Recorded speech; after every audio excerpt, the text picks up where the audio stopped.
wala pa kami sila sa tao. Okay na. Take it to part.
Thank you, Kuya Clark.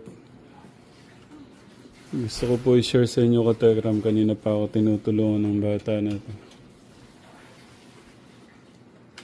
Naintindihan ko si Clark eh. Alam niyo kahit kulang ko siya sa parang ako dati. Parang nakikita ko nga yung sarili ko dito eh.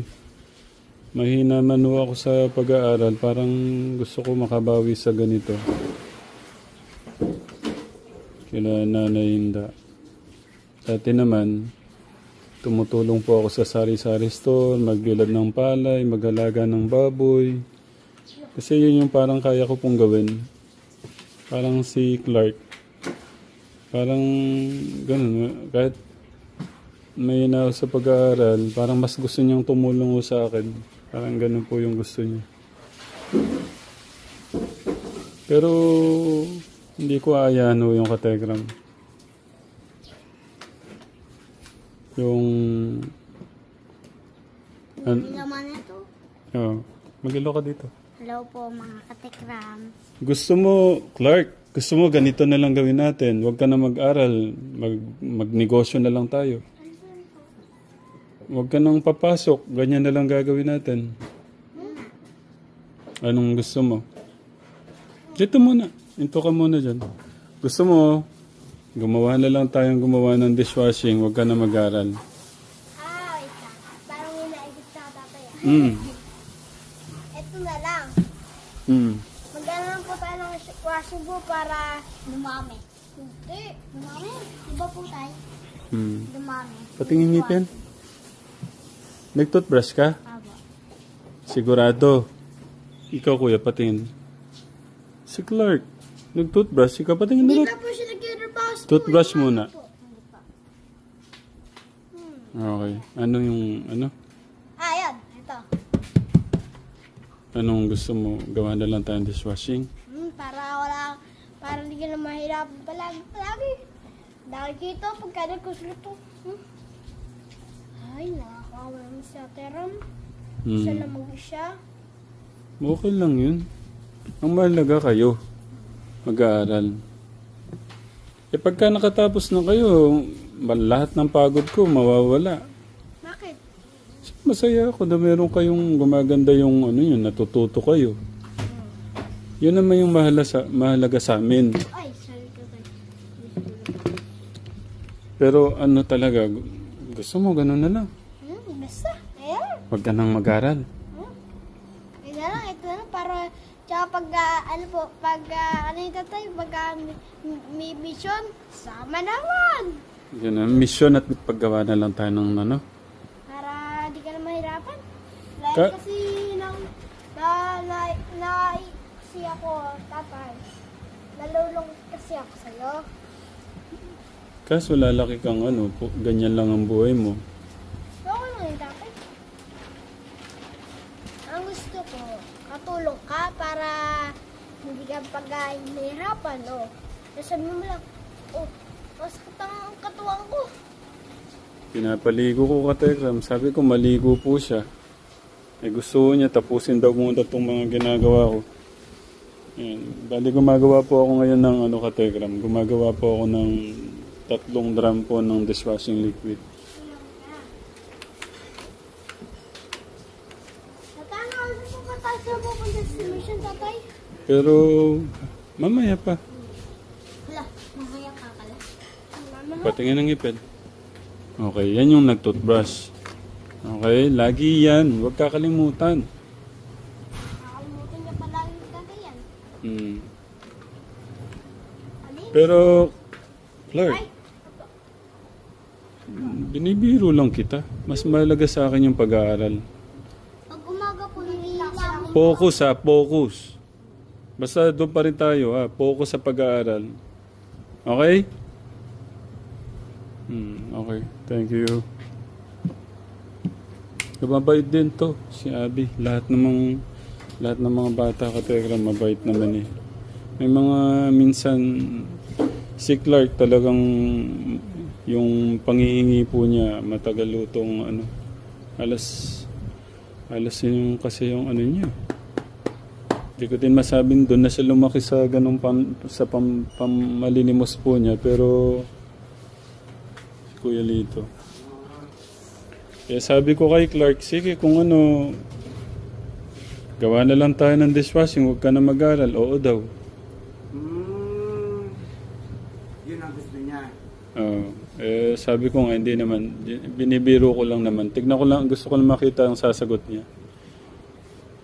Parang nga nakikita ko yung sarili ko sa kanya dati. Hindi lang sarili mo. At saka sarili ko. Gusto ko pa yung... Matulungan sila yung datatang Parang ano. gusto ko pa yung mamulot ng mga suso. At saka yung mga isda. Sa mag-aral. Kesa yung papasok sa school. Mm. Takot pa kung makakita ng teacher. Lalo na yung English. Ganun din. Takot at parang gusto mo na lang tumulong sa bahay. Parang ganun. Kaya ngayon, yung baluktot na yun, tuwirin natin para kay Clark. Tama. Clark, you ready study, ha? Not impossible. That's wrong. It's no to school, ha? Serious, ha? Ano kayo, study kayo.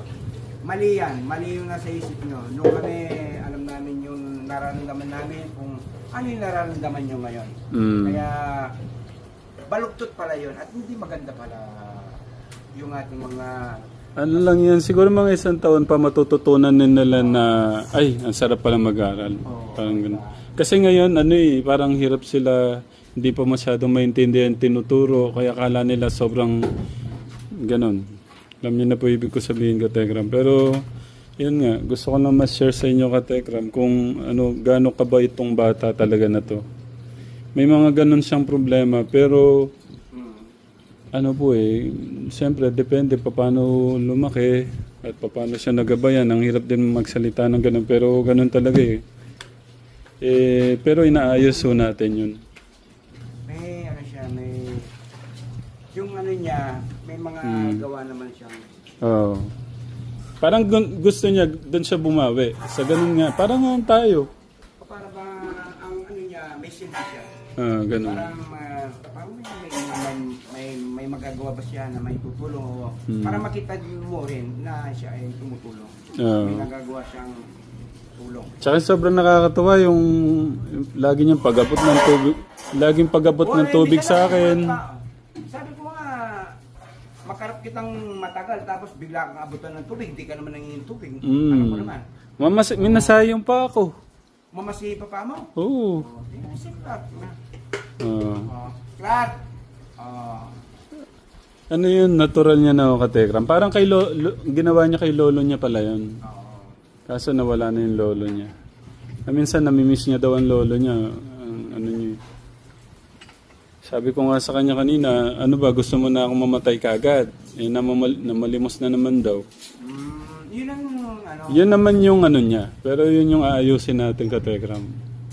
Nakadami daw, sabi ng Tito Pori niya. Nakadami. Oo. Ng palimos. Kung pahiram kaya sandali siguro. Oo nga eh. Para Walang problema sa baon nila eh, no? maghanap buhay kami dalawa. Mm. Punta muna kami ng Pasay o kaya doon sa Luneta. Hindi, kaya po makakarami. Quiapo, dami Oo. doon. Magkano, Maka... try ko nga sa Quiapo. Eh, biniro ko nga eh, mamalimos na lang tayo. Oo daw. Lahat mamalimos tayo. Gusto mo? Sama kita, punta ako Maynila. Ayoko.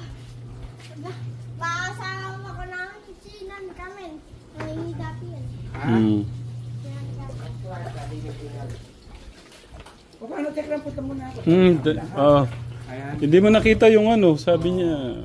Makita yung ano. Sabi ko kasi ka Tekram, may gusto po akong pagawa kay Kuya Lito. Ito po, kasi ito ka Tekram, binubuhat-buhat ko pa to. Parang lalagay. Pakita ko lang sa kanila. Oo. Kuya Lito. Ito po kasi, ito yung nakababa po ito ka Tekram, nakaganyan. Sa ganda po ng ano natin, sa ganda po ng new formula ni Ma'am Jocelyn, kailangan mo pang itaas na ganito. Takpang ko dito. Ay, oo. Takpang ko sa... Oo. Para gumalaw yung halo. Kasi pag hindi mo hinalo na maayos siya, ginaganong-ganong ko pa ako ka-diagram. Ngayon, ang gusto ko pong mangyari, Dadalawin mo na yun, wala. para hindi ko na gano'n para hindi masyadong hassle. Oo. Kung pwede, Ayan. hindi ko lang alam, hindi ko din. Kung pwede, Sige. putulan to, tapos putulin to para idugtong to, para hindi na ano, taas ko. Sige. I-try natin. Pagtanong natin yan sa bayan, no possible makakaya natin yan. Para hindi mo na yung angat baba. Oh, thank you Kuya Lito. Okay? Sige. Salamat. Okay, thank you din. Ay, Ano, nakuha ko na po yung pero ano binibiro lang kita. Focus tayo sa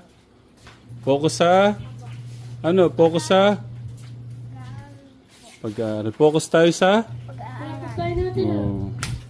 Kahit inuulit ko kahit di mo ko tulungan dito, basta mag-aaral. Ngayon wala lang ho siyang pasok.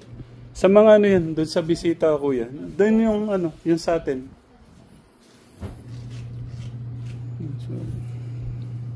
Pinapalimoy ko lang ho yung makina ka Tekram, ang init. tayo. Buti na tayo dun para ano. Tapusin ba natin tong